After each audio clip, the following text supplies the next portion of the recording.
those watching and listening around the world. This is Shelor.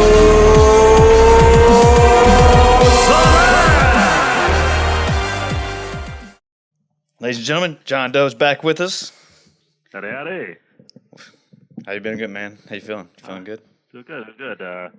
So I got that Kung Flu Roro shot, whatever you want to call it, a few weeks back. So I'm feeling froggy. Feel like I can still avoid people.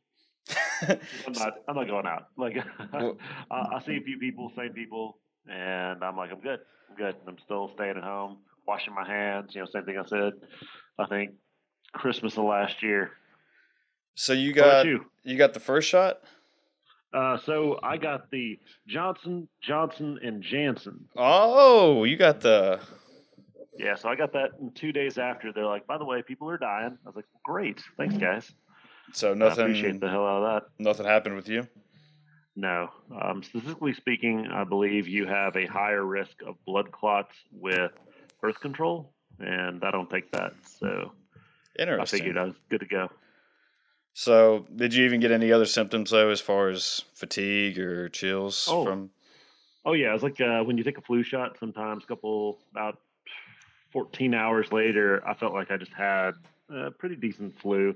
Felt like garbage from about Sunday to Monday, and after Monday, I was like, all right, I'm back in the game. Okay, so that's pretty typical though. Just like you said, Yeah. my brother got the second Moderna a day or two ago, and it just fatigued the shit out of him. Like he didn't want to get out of bed. Yeah, But that was it. He just said he had no energy. Nah. Yeah, I was just laid back in the chair like. So did you tell us before? Did you ever get the Rona though? Nah, never got it. I wore a mask, washed my hands again. It's I think the application of soap and water to the Dos Manos has been keeping a lot of people from getting sick. That was something, years ago when I was talking to people who I'm familiar with in the medical industry, as well as just like my own doctors. I was like, how do you guys, like during flu season, not get sick? And they weren't wearing masks at the time, especially, before we were really overly involved in respiratory illness. But they were still, flu, somebody coughs, common cold. I was like, what do you guys do? I was like, I don't see anything on your faces at the time. And this was, probably like late 90s, early 2000s. And they're like, we just wash our hands. So I keep them washed, man. Well, so that far, works. so good. Well, speaking of the flu, I mean, obviously the vid is what was the big news this year, but was flu numbers down during flu season? Do you know anything about this?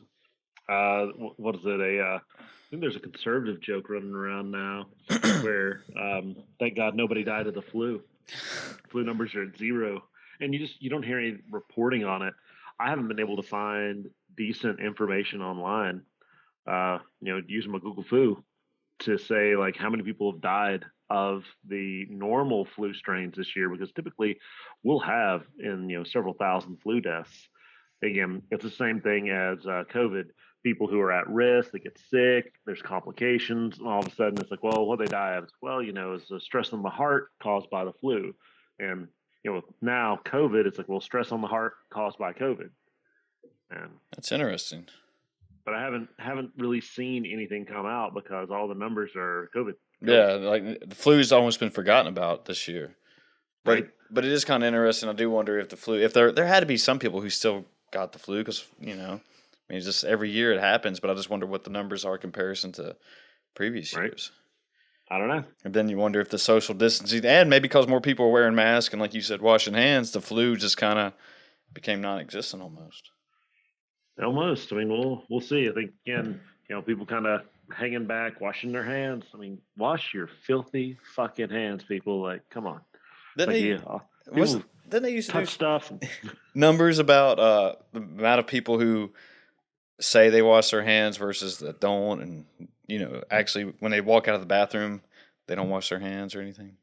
Yeah, it's disgusting. Yeah. You ever been to a bar at late night, maybe in downtown Radford, as a young single man?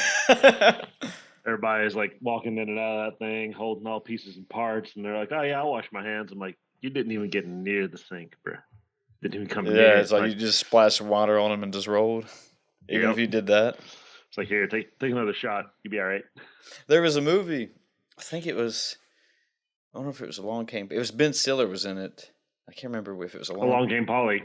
I don't that I know that was one, but I'm not sure if that's the one I'm thinking of. But anyway, he was talking about how, or no, maybe it was the Heartbreak Kid. Anyway, I don't remember. But he was talking about the nuts, or bowls of nuts at the bar. Okay, and talking about how there is so much germs and stuff in those just one little container of nuts that you're almost touching like the whole city of New York. Yep. Yeah. So it's things like that, and I wish I would have used that story in terms of telling people about social distancing, because it's, the more people you see, the more people they see, that's how these things happen and they start spreading. And we didn't do a good job of communicating how to social distance responsibly. We just told people like, hey, stay at home and, shut the fuck up and don't live your life. And people are pushing back on that. They're like, what about my friends and family? What about the people that I spend time with? What about the things that bring richness and joy into my life that keep me mentally sane? mm-hmm. And, we just didn't know how to address it. And we're here. We're here now. Well, it's like you said. I mean, I guess politicians and big elective officials never really knew how to handle the situation. So their first thought was just lock down, put everybody inside, which is almost one of the worst things you can do as far as your immune system, because it's not, working, obviously. You're staying indoors, you're not getting vitamin D, which was also one of the big factors in patients who had COVID in hospitals. I forgot the percentage of it, but they had a lack of vitamin D. Mm-hmm. Yeah, and that's one thing I started, found that information. I think I started taking 3,000 IUs a day of vitamin D, just to make sure I was getting enough. That's good. Yeah, just as a healthy adult male over the age of 30, I ain't gonna say nothing. But every time I hear that big 3-0 and coming up on the 4-0, I'm just all right, taking my vitamins and my B12, vitamin D3. Yeah. But making sure that you're staying healthy was and is should be the focus of what people are doing now, but they're just not. I think people are just exhausted from what was it? We had our year celebration 2.5 months ago, 14 days to flatten the curve. Yeah. And we're better here. Places like India, though, I just went and saw a buddy of mine recently and got to talk to some of his family. It was in India, and they're blowing back up because they've had a roller coaster of a time. And you mean the cases of Corona is blowing back up? COVID is wretched in other countries, especially India right now. Was that because it's mutated, or I've heard that, and it seems like there was something else in Brazil that I heard that it's gotten even worse in there. And I'm not, you could fact check me on that, but I've heard that somewhere. So 6 months ago, we had 6 months ish, we had the new strains. They were supposed to be in South Africa, and there was a little bit, I want to say, in like some European country, and supposedly had already landed stateside, but we haven't heard anything about that. So I don't know if it was a different strain, if people were just reporting incorrectly, but all we know for sure is that the amount of COVID deaths in other countries, and I'm going to use India as an example because I'm familiar with that, has skyrocketed in the last bit. And they've been high. Their deaths have been higher than the U.S., but their percentage-wise was also down. They did a very good job initially of they would quarantine an entire block for 14 days and say, okay, one of you guys caught COVID, everybody's staying in, we'll bring food and stuff to you and make sure that everybody's like okay for 2 weeks and then reintroduce you. But what has happened is now that there's this resurgence, there's too many people have it and they don't know what to do in order to really quarantine the area. So they're having issues and they're trying to get the vaccine.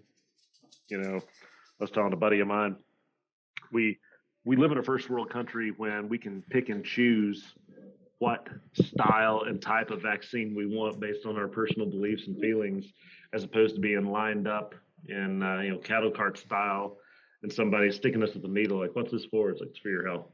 Yeah. Do you think it's odd that all right, so how do I want to word this? Okay, so a year to less than a year that we automatically had a vaccine for this coronavirus, and I know with technology and everything, yeah, we can fast track some stuff right now, but when you look at other diseases, how they've just been continuing to hurt humanity over the years, and we still haven't found cures or vaccines or just anything in general for that. But for the coronavirus, which I know I guess is more common, but yeah, and like all of a sudden a year, yeah, we figured it out. Here's a vaccine, we got one. Well, Does that make sense? it does, and it's what is it? Good work for cheap isn't fast. Fast work that's good isn't cheap, and cheap work that's fast isn't good. And what you've seen is all of the first, second, and sometimes third world countries have really pulled together and they're like, shit, this is a problem. And you're talking about billions upon billions of dollars have been focused into saying like, hey, cut the red tape, expedite this, grow cultures, test compounds, push things through as quickly as possible. There's not this, oh, we're going to sit around on a docket for 30 to 90 days in somebody's desk to say, oh, we think that this is a good thing, we need funding to move forward, kind of shit. Like, this is hot potato, somebody on top of it saying like, okay, here's a lab result, what's the next definition, working 24 hours around the clock for everything from development to third party peer review. And it has been truly a global crusade against this virus. And I think that's the difference, is that you want it done quickly. Well, we spent just the U.S. alone. I'm going to Google that. How much money did we spend on COVID research? That would be a very interesting number to know. Within a year, we pull together.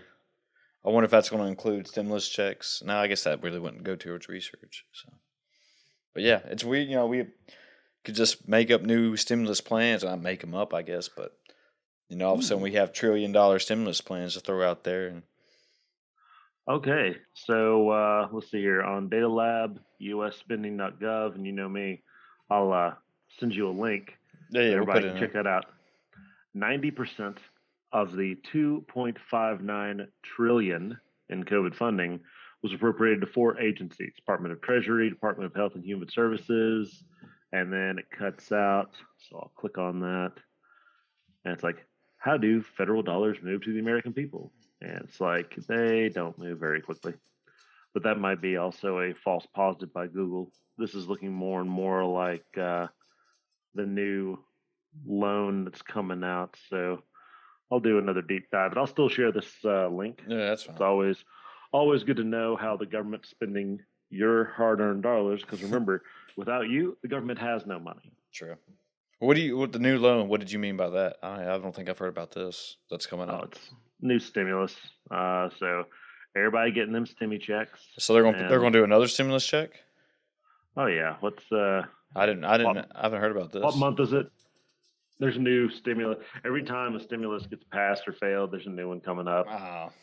Some multi-trillion-dollar bill, because let's face it, we don't comprehend money as people anymore. We're just like, $2 trillion is less than 6. Yeah, we can just make that money up. We'll put a number down on a bank account. No big deal.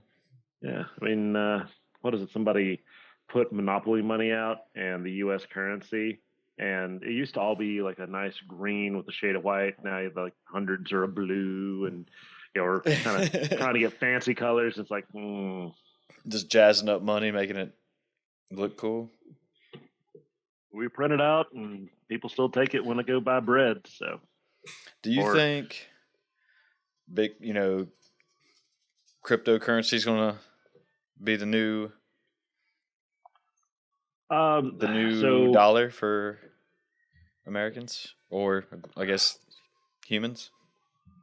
It's going to be interesting in the next couple of years. I think that people who are very much excited at the idea that I can make money and not have to give either an entire large portion or even a small portion of their tax dollars to a government that they may or may not feel that it's spending it correctly, that they're going to say, okay, because ultimately nobody cares about how much money they're putting toward their taxes. Not saying, oh, I want to spend 30% on my taxes to go to X, Y, and Z government Hey, just policy stop. making.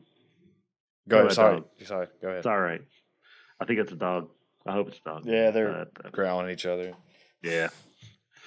So, being able to get more of your quote dollar back if cryptocurrencies are starting to move in the direction of people will pay you for your services, it's no different than any other dollar and exchange medium. The key importance being that it's not federally backed by any government. So it's an interesting time. We don't have the regulations on them yet because governments are still seeing people buy cryptocurrency and exchanging it for traditional government money. So if you're talking about the the yen, yuan, the Australian USD, which is weird, but also the American dollar, we're still converting it back and forth. So governments aren't seeing it as a big deal. Okay. Tesla, I think a couple months ago, maybe up to a year, said that you could start buying a Tesla with Bitcoin. They I think did. this is when it was down to 40K Yeah, they US bought dollar. they bought billions of Bitcoin. I thought. I don't know if they've bought billions of or billions in, but they have a lot Okay, of maybe Bitcoin that. Okay, investment. there you go. Maybe that's what I meant to say. Billions But in, so that you could buy a they're Tesla via Bitcoin. Yeah. right and get the piece of it back. So ultimately, money is just the holding of value for exchange goods and services. You say, here is my labor or my idea, and I'm going to charge you X amount of, we'll call them Wu-Tangs. I will charge you 100 Wu-Tangs for a day's worth of work. And then you go to the grocery store and you buy, your bread, your milk, your protein powder. And it's like, well, how much is that? It's like, well, that's 35 Wu-Tangs.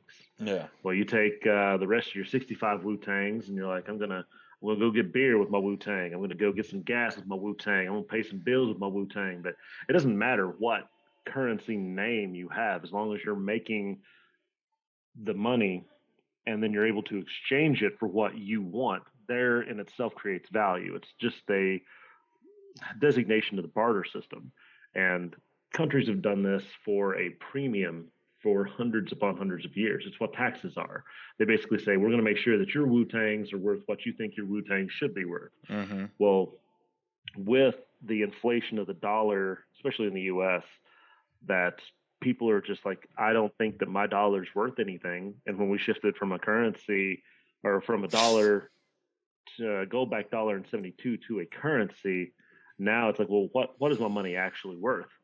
And you get a company like Tesla saying, well, we'll accept an alternative form of currency that people right now can still go out and purchase a high-end gaming rig and can mine for currency, everything from Dogecoin to Bitcoin, Ethereum, several others.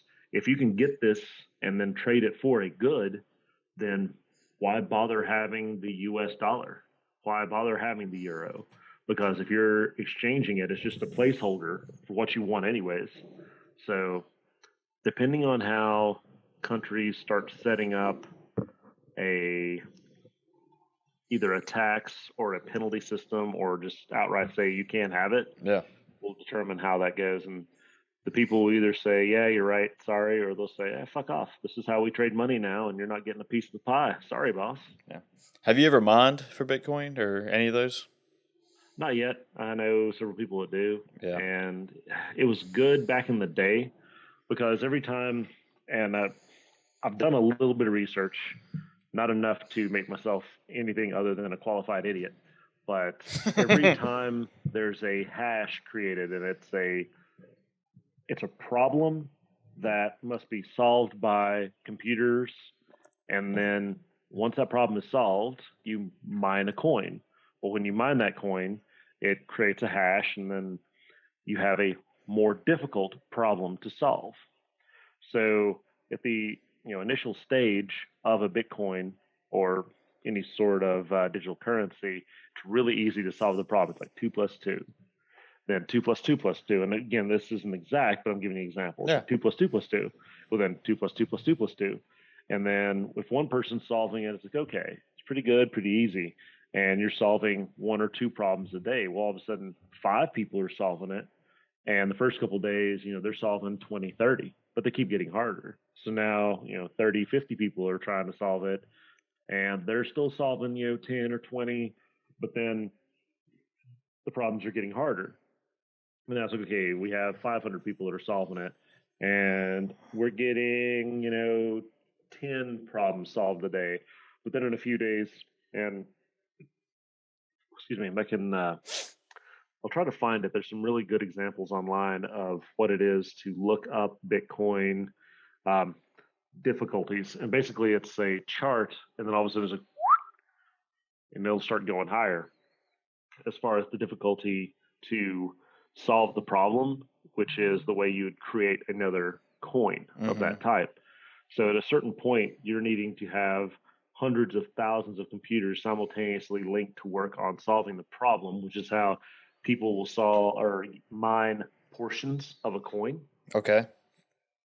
And the harder it becomes, then the fewer of these coins that are available in any circulation. It's actually the inverse of what we do as the dollar. So the dollar, what we do is we'll just print more money, not a problem.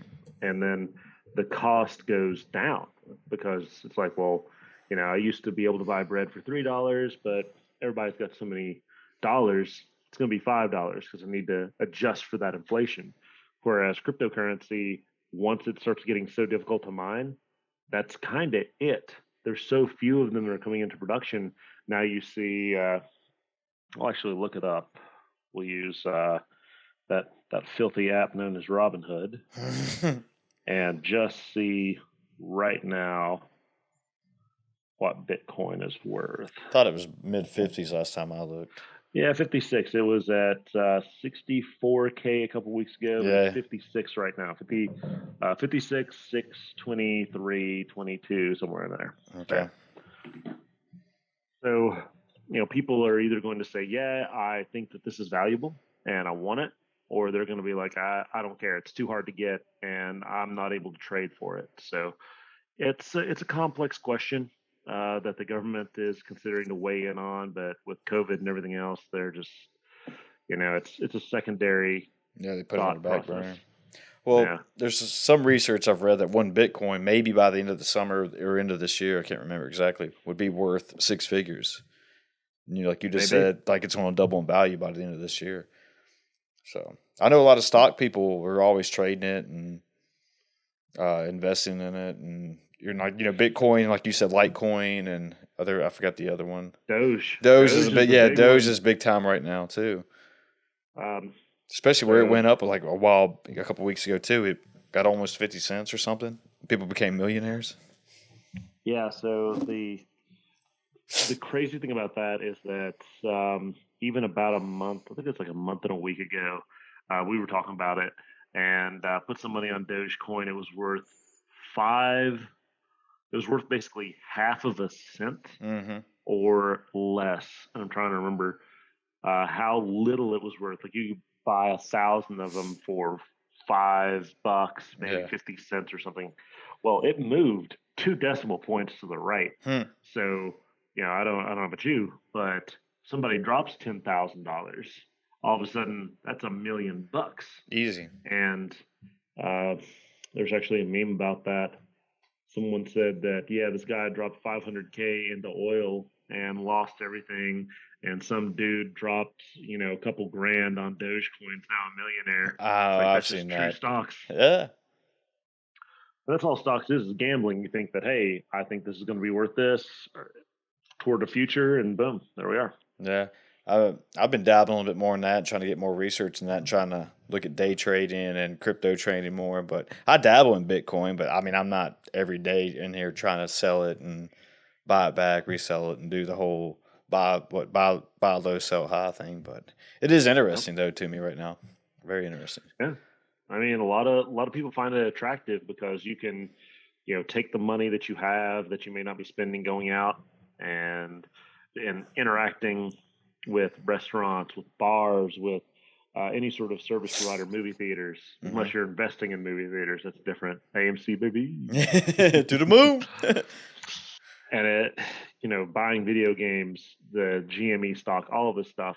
And I think we touched a little bit on that on the episode or two We ago. probably have. But it's the idea that you can take some of this money and just like kind of play with it has not been available to a lot of people from a focus standpoint. You always had your day traders that did it as a job, Mm-hmm. and they were, again, buy low, sell high. That's the whole point of any, ultimately, like, to boil it down and really, really dumb it down. It's what you want to do. You want to buy something for less than what you can sell it for to someone else, True. whether it's a good, a service. That's how you make money. And day trading is nothing else. It's taking something that you're like, okay, it's going to be worth more. You buy it, and you're like, hey, I'll hold on to it. It's going to be worth more later. Boom. Yeah, and it's just so easy to do now, almost just because if you have a laptop, a phone, an iPad, or anything in general, you can day trade. Just like you just said, you download Robinhood or any other brokerage app, and there, boom, you're trading. Yep. There's let's see, Fidelity, which was traditionally more of the you give us your money and we'll hold on to it for you. Now they're like, oh, we'll do your free trades and stuff. And Robinhood, of course, their whole platform was come and trade with us for free. Now they make their money off of selling your data, saying like, when are you logging in? When are you looking at this? What on your phone are resources like? So the whole Wall Street bets. Um, People who were using the Robinhood app to invest, Robinhood's like, what in the shit? Mm-hmm. And whenever you agreed to the terms and conditions that I'm sure you, like everyone else, myself included, have read thoroughly, all, however many pages, they have access to what you've been looking at, where you've been going. So it's like, oh, they opened up Chrome and they went to Wall Street Bets. And 30 seconds after that, they jumped on Robinhood and they bought 500 Dogecoins. And that's what led them into going to, I think, Wall Street Bets is now required reading, at least in some parts of Wall Street itself, whereas it was a entirely joke platform in which some people were, few 100K were less like, hey, we'll look at this and make some funny stuff, and they're like, let's invest in GameStop. It's like, why? It's like, yeah, fuck it, why not? Let's see if we can, make some moves. And it has just really blown up with the ability of people who have easy access to this. Mm-hmm. So, these are fun times, man. Yeah, and it's, like you said, that they're watching these Reddit forums of Wall Street Bets, and when I say they, I guess these big time brokerages accounts or companies, and that if they start trying to pump another stock, I guess I don't know what the rules are if they can try to halt it or get in on it before the a GameStop stock that's $3 a share go up to $400 and some dollars a share before it happens again. And and then they're using Twitter and all these other via social media things that if day traders or whoever actually make a good money and they say, hey, we're going to pump stock, whatever. Yeah, right. Everyone start buying it up, and these other guys are getting into it. Yeah, so it's crazy. People are finally realizing that the information they've been given away for free, they can actually leverage and start using themselves, and that's a powerful tool. We'll see how people come out of this as far as regulations, because when the GameStop thing happened, the Wall Street took a $4 billion bath, and Wall Street wasn't happy. People were like, flooding the market with trying to buy, and they're like, oh no, we can't do this, and they're short selling. I mean, that could be an entire conversation itself, but it really kind of pressed people to go, WTF, over. Yeah. I mean, people found out they could easily make money, like you said, with that meme, investing a few $1,000s in Dogecoin. And people were, they say there's a lot of actively new traders now just because when I say they, I guess I'm the research I've read. I always hate when I say they. But people they say, well, who's they? Who the fuck is they? Anyway, people are putting their stimulus checks more into the stock market now just because, hey, take one stock, I might get rich overnight, Right. Better than the lottery. Exactly. I mean, if you play your cards right and do a little YouTube research, kind of know exactly what does not go free willy in there, I guess. But yeah, I mean, and also it can be almost a lottery if you just say, hey, to the moon, let it ride, see what happens. But It's diamond interesting. hands, paper hands. Yeah. You got to know, and it goes off the philosophy of Warren Buffett. And I think there's a lot of people who are doing investing who don't understand what they're doing. They're just riding the wave Yeah. because their friend told them whatever. But Warren Buffett said the idea of putting all of your eggs in one basket is a good idea. He's like, yeah, put all your eggs in one basket and then watch the basket. And his company, Berkshire Hathaway, was the one that invested heavily in Apple just before they hit the 1T mark. And people were like, why are you doing this? Like 60% of your company's portfolio. And he took a few $1 million bath. And people were like, this is stupid. And then Apple was like, yep, to the moon. He's like, yeah, I think I made my money back. But he keeps up with a couple of things that he wants to watch for his stocks. Mm-hmm. And he focuses on that value. And he becomes an SME on that, subject matter expert. And he's like, hey, this is why I feel like I'm not just investing in faith and hope. I'm investing in sound logic based on the trends I'm seeing in the industry. Mm-hmm. Well, yeah, I mean, if you watch the news as far as mergers and earnings and what companies are doing, yeah, I mean, yeah, obviously, yeah, if they have a big year or whatever, like you said, Apple, yeah, their stock's obviously going to go up. Yep. So if you get in there, like we've been saying about, get in there low, then sell it high, whammy, That's it. dollar bills. Mm-hmm. So, and now, yeah, I don't know how much Warren Buffett puts out his stocks or if he even does that at all. But yeah, if you do enough due diligence, yeah, I think it could work for any average Joe. Yeah. Well, it's you think of the micro level. If you're from an area and you understand what people in your area are looking for, like let's say lumber, even though it's still largely in the U.S. I think the price of lumber was up almost 200% months ago. But I think it still is, ain't it? I didn't mean to cut you off people, land, houses, people are buying stuff, insane rates, full asking price. It is a seller's market. Yeah, it's people are paying over asking prices for these houses now. My mom's currently looking at another house, or she's in the housing market, I guess you should say. And instantly, when the house goes up for sale, it's already got 12 offers on it. Yeah, full price too. It's not like maybe I think. It's like no. Yeah. It's like this is what I'm selling it for, and I got 3 people saying that they'll waive inspection fees and pay closing costs. Like, what are you bringing to me? And it's again for real estate investment. It's a terrible time to getting started in real estate investment. But if you invested 2 years ago, now is the time to start making that money back. Oh yeah, like you said, seller's market. Start selling that for getting more than what you paid for it, and whammy. But and also I guess it's still supply and demand of lumber. I mean, the last time I went in Lowe's, like I forgot, I think OSB board was almost double the price of and it's a simple particle board. I was like, what the hell? No beer pong tables for thirsty college students, man. Like unless you want to pay, but it's like, man, I'll just take the door off, like right off the hinges and do that. Good enough. Oh, so keep it old school. Yeah, but it's been good. How's things going on in your neck of the woods? I think the last Shelor Select you were doing a little talking about CrossFitting, competing, and yeah. So you ready for next year?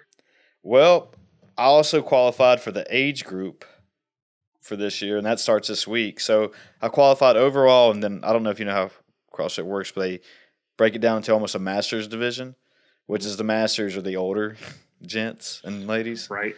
And so I qualified for the 35. Senior delegates. Yeah, you go. The 35 to 39 bracket, and which that's going to start this week. And it's basically the same format as I just did a couple weeks ago in the overall one. All right. And so you'll get 5 workouts again. I think it's starting Thursday or Friday. Do you choose or they choose? They choose, yeah. So I don't know the workouts until day of. And so, yeah, I'm debating whether to do it again just because it's another $50 just to register, and which I already paid the $50 last time. And I was telling one of my other friends that I work out with that I wish I would have paid the $50 this time and not last time, just because I have a better shot overall in this bracket to get to the semifinals, just because it's in my age group and I had a lot better finishing overall in this group. So But yeah, did Gotta that. consider it. I'm probably gonna do it just because I'm working out every day, so why not? I'm pretty sure I've spent $50 in worse ways besides just on Right. myself, investing in my fitness. Yeah. Yeah. So doing that. Radford just graduated this past weekend. Oh shit. Yeah, I guess that's about right. Yeah. So I think I can't remember if they had spring break this year or not, but yeah. So I Bradford think, always has spring break, baby. well, I think they changed it this year because of the vid. So Right. So I think they canceled out spring. I think they canceled out spring break and just moved up graduation a week early. A row calls a no. But what about Quad Fest, man? There's no such thing anymore, man. Shameful. Only unless you're like our age or roughly maybe a little younger. I've still heard of Quad Fest, but students now non-existent, man. Yeah, the week of 420, Quad Fest does not exist anymore. No one has ever heard of it. It's gotten so locked down. Yeah, when Penelope Kyle was there as president, she made sure they got crushed. There was going to be no more Quad Fest ever again. Well, they called the National Guard in one of the years we were there, and I was like, "That's rude." Yeah, no, they would call National Guard in. She would call in extra PD from the surrounding counties and cities. So it was just it wasn't even worth it to even try to have a big party or anything. Right. Yeah. So it's instantly you open a beer. Here's a ticket. If you're outside, obviously you're doing something. I'm not, saying, I don't know. I guess it was kind of good to do it that way, but it also just kind of sucked because we had a lot of fun during those days. The whole crew, the whole crew on Davis Street or whatever street we were living on that year when we were doing it. Right. But yeah, it was like, I mean, it does put a bad reflection on the university, but for college students, it's a lot of fun. Yeah, you gotta let some steam off in a healthy way, but yeah, times they are changing.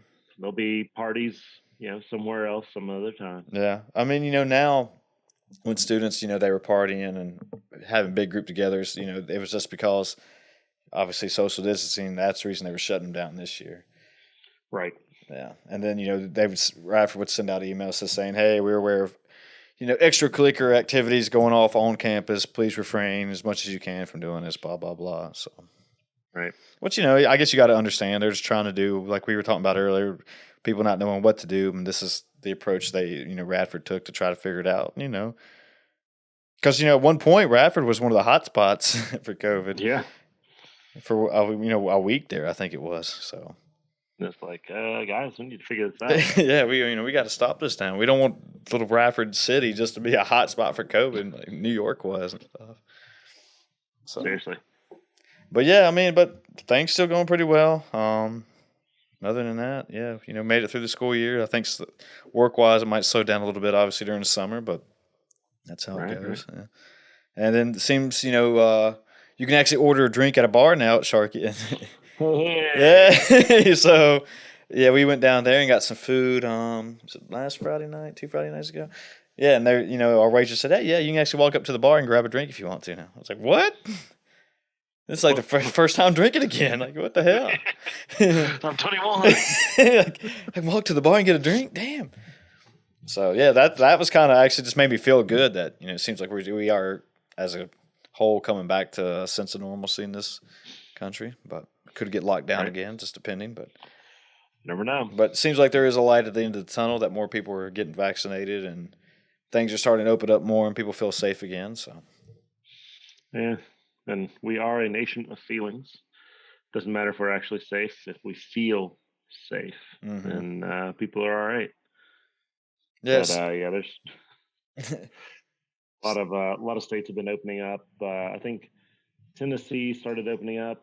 Texas has been open for a while. I've seen no significant spike in COVID. Was it like 2 months? And they're like, "Oh, if you open it up, you'll see a spike." And Texas is like, "We didn't see a spike." But thanks for asking. Yeah, we're good. People ain't stupid here. So yeah, I mean, the whole thing that me and some friends were talking over breakfast one day that I got to wear my mask to walk through the restaurant, and then once I sit down, I can take it off because I'm safe in my bubble now, and nothing can get me here, And it's like you gotta get back up and walk through there, put your mask on. Like, what? And it's a minimizing of the, I guess, oral spray, because if you're breathing in the same area, the only people that are really kind of stirring that up are the wait staff. But again, like the wait staff are moving circulation in the air, the actual HVAC is circulating the air, and is it, able to disperse the virus in a way? We think so. So I mean, there's worse things than having to wear a mask to take a piss. I mean, I wear pants in a restaurant too, so it doesn't bother me at all. And if it helps people, feel safer, and more importantly, if it's actually for, public safety, I can get down on it. But some of the nonsense stuff, like there's the picture of people who are 6 feet apart trying to go through the airport security. Then they get on the plane and they're all stacked up. Yeah. Yeah. It's like, what the hell? Is this just for show? I mean, yeah. Like, what the hell? Sometimes it is. Sometimes it really is for show, to make people feel like, I've done it. I'm doing, my due diligence. Well, I mean, I would only wear a mask just because I thought others would feel better with me wearing a mask. I didn't want to wear the mask, but others felt better if I did. I was like, okay, whatever. Oh, and you get the I'll wear the side eye, mask, like you walking around with your dick out if you don't have Yeah, exactly. And then, talking about it for show, that I forgot, I was watching which football game I was watching, but, coaches and stuff had their face mask on, but then they'd take the camera back to the locker room. Nobody had their face mask on then, They're just talking and blurting out shit and talking. It's like, what the hell? This is all for show. They're just saying, hey, yeah, we are doing this, but you're not. You're not. Yeah. Well, that's the whole thing. It's like, we're doing it, but we're not, because, it makes you feel better. It isn't. But I stay by, wash your hands. Wash your filthy hands, people. Wash them. Wash them. It's like worst joke I heard. It's a filthy joke. It might get you the R rating on this show, but it's like this trucker walked in. This was like, back in the 60s. He walked into a place and it was a brothel that sold food, and it said cheese sandwiches $1, hand jobs $2. And this girl comes out and he says, "Hey, baby, you the one that gives a hand job?" She goes, "Yeah." He said, "Wash them hands before you give me that cheese sandwich." And the idea of just staying and keeping clean from what you're touching, and people, I mean, we touch everything. Like we're taught. Even our society is not as much of a tactile group as other countries. Like you see Spain, you see China, you see any of these other countries in which, like the Middle Eastern countries, where everything is very touch oriented. We're still fairly touchy, and we have access to clean water. There's no reason or excuse for us not to wash our hands. And if that's the one thing we get out of this, not the worst thing in the world. Did Fauci say that we'll never shake hands again? I can't remember if it was him or somebody else was saying that shaking hands with meeting people and stuff will be a thing of the past. We're just going to touch dicks. That's what it is now. Like, we just walk up, pull it out, give it a couple of times. Let our swords touch gently. Yeah, that's right. Aggressively if there's an argument. But, Yeah. I mean, it sounds like something he would say. Because he's had some really good things that he said and some really bad things, and I won't go into that. But It's just like, we'll never shake hands again. It's like, I think we will, but again, wash them hands before you give me that cheese sandwich. Yeah. I still have people coming up and just pounding it, give me knuckles or whatever you want to call it. But right. Well, dude, I was pounding back in 2004. Yeah, I mean that wasn't anything new. Just I thought it was like a cool different handshake, I guess. I think when the avian flu came out, we called it the Obama bump, because he was president, and it's like, there you go. Bump. But was it like bows, throwing out bows? Yeah, my boy was doing that when I was in college. You remember my boy Wheat? Yep. He was throwing out bows. I mean, there's different ways of signaling a greeting. You're still coming in for a hug. It's like, can't shake hands. Fine, we'll just hug. It's like, no, that's not how it's supposed to work. It's like, shh. Yeah, I don't know, man. Like I said, I think there was a light at the end of this tunnel, and I don't know if things will ever be a complete normalcy again, but might be a little different. But normal will be different. Yeah, that's it. You talk about getting your shot and stuff. I plan on getting mine soon, but do you think it's going to be? I can't remember if you and I talked about this or not, but you have to have a vaccine to actually go to a concert or get on an airplane But I think some politicians said that was not going to be the case, but other people are arguing that it probably will be. we'll probably see that as a requirement in the coming year or two because people are like, okay, there's a concert, but you need to show us proof of vaccination. Well, once our overlords, both governmental and the ones behind the scenes, decide that we need to be scared of something else to continue buying toilet paper, it won't be an issue because it's right now it's being used as a way of saying, hey, do what you're told, carry this piece of paper around, and you need to make sure that you step in line. But also, we've done this before in this country for years. You want to go to elementary school, you get your MMR shot. I've never had measles, mumps, or rubella, thank God. I've not had polio. I've not had any of the HEPs, even going to Radford. Thank you. No hep, no herp, no meningitis.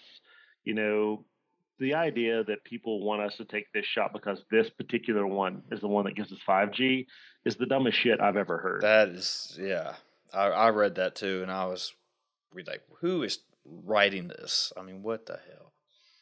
And it's like if this is not the hill in which they're going to be handing people out a bunch of garbage via needle just to see who's going to take it. It's like, yes, it's serious. Get your vaccine, move on. I think that again, it's going to be in the interest of making people feel safe. It's not necessarily for their safety. Mm-hmm. And I mean, if you've seen those vaccination cards, it's literally like a teacher's letter coming home. It's like, dear, or the parents letter going to the teacher where it's like, Susie is allowed to go to class and participate in, uh, gym today or whatever. Like anybody can forward to that shit. You look at it. It's not as if you couldn't print one out online and say, Right. "Oh, look, I got a shot." So it doesn't mean anything from a perspective of, "Oh, yeah, we're going to cross check this." I mean, I've never at any point in time heard about people saying, "Oh yeah, we're going to run this in the database to make sure that you actually have this." I know that they're keeping records of who's getting their shots because they do that with every single other shot. But it's it'll be for show for a couple of years until the next big thing comes out and people go, "Oh no, what do we do?" And we'll forget all about this row. We'll still buy stuff from China. Well, true, and worst case, I mean, we got lucky with this pandemic because I think I've said on here before, and other people have as well, that coronavirus is bad, but we also found out that it's okay. It's kind of just a bad cold, really. Right. So hopefully, we just prepared ourselves for if and when another pandemic comes, and this is a deadlier virus, and it's actually killing people instantly when they get it, instead of just, oh yeah, you can recover from it as long as you just take care of yourself, like you said, wash your damn hands and be healthy. That's it. Yeah. And You yeah, if there was a faster acting virus, I think we would actually been in better shape because this one was so lengthy, anywhere from 3 to 14 days, Mhm. that you were symptomatic and you were still able to spread it within that time window. It's just everybody was catching it. So we did the overflow of hospitals, and that was really what was messing people up because if you have 5 oxygen tanks and 9 people need it, well, how do you figure that question out? And that's what medical staff have been doing. And I feel for them because it's really like who has the greatest need, not who has a need at all. And you're trying to crunch the numbers, and people are maybe having oxygen for an extra hour for one person alleviated the strain on the heart, or didn't alleviate the strain on the heart because somebody else needed it. And we still are in a much better circumstance than these other countries that don't have the medical infrastructure, that don't have, these medical supplies, or hell, have clean water. Mhm. Again, we have no excuse not to wash our hands. Yeah. And there's other places like you're having to go out there, and it's like I hear about my grandparents and my parents having to go and pump water and bring it to the house, and everybody kind of washes up in the same basin. Like that's how people are living in these other countries, and they're dying of complications because they're getting sick and they're sweating to the point that they're dying of dysentery. It's like you joke about it when you talk about that Oregon Trail shit in the '80s, but people are treating it a little lax here in this country, but we do what we can. We're spoiled Americans, and I love it. Yeah, I mean, it's like you said, though. You just, no matter where you go, we have usually fresh water and you can wash your hands anywhere. As long as And it's not Flint, Michigan. there Thank you God go. We took care of that years ago. And then, and back in whenever time, you actually had, if you had to go take a shit or pee, you had to walk outside of your house to I don't know, I guess the other side of your yard just to do that. I mean, Where the outhouse was. Yeah. And obviously, I don't know about you, but I never had to do that in my lifetime. But I mean, I've done it, and we've had outhouses around, because I grew up in Podunk, nowhere, Virginia. But I mean, again, you want to talk about affluence. When we use clean, potable water to get rid of our shit in a toilet, we're living pretty good. Well, So yeah. wash your hands, Chris. Take your fans, wash your hands. Yep. Let's take it home on that one, man. Wash your damn hands, be healthy, and all that good stuff, right? Yes, sir. Yeah. I know you got some work to do, so I'll let you get off here, put out some fires, do whatever Big John Dub does when he gets in work mode. So Yell at people and get yelled at, baby. there you go. That's what it is, man. Well, again, appreciate you coming on. Think we making this a nice little routine thing of you getting on here, sharing your thoughts about life and whatever else we got to talk about. So that's it. Yeah, Next man. time, maybe bring one of my boys on. I think you'd like to meet him. Okay. Bullshit a bit. Okay. So for those listening, little maybe future episode leak right there. So Yeah. John and one of his boys, and we'll throw down again, man. So Sounds like a plan. all right. Again, I'll let you go, and thanks again, man. Likewise, All right. father. Wash your hands, people. See ya. Wash him hands.